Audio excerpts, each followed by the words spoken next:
যদি প্রচারণার ক্ষেত্রে ব্যবহার করবে, নিয়ম লঙ্ঘন করবে, এই ধরনের একটা আপত্তি উঠিয়েছে। আপনি বিষয়টি কিভাবে দেখছেন? ওরা তো ঠেকাতে চায়, ওরা এইভাবে না, ওরা যেভাবে তারেক রহমানের সফরটা ঠেকাতে যাচ্ছে, এতদিন পরে দেশে আসছে, বিভিন্ন এলাকার মানুষের একটা আকাঙ্ক্ষা আছে, ওরা চাচ্ছে যে এটা একটু পুরানো হয়ে যাক, এটা বাসি হয়ে যাক, কিন্তু এটা ভুল করা যাবে না, যাইতেই হবে।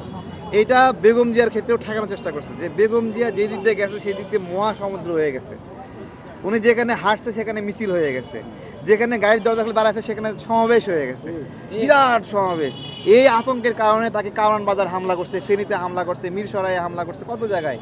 তো এইটা একটা আল্লাহর বরকত আসছে, বুঝছেন। তারেক রহমানও যে দিকে যাবে সেই দিকে সব ষড়যন্ত্র সবার ঘোর কেটে যাবে, ঘোর কেটে যাবে। বিভিন্ন জায়গায় জান্নাত জাহান্নামের লোভ টোপ দেখাইছে না, ভয় দেখাইছে, এগুলো সব ঘোর কেটে যাবে, ঠিক আছে। ওই তো, ভালো থাকবেন সবাই। এটা কার এটা?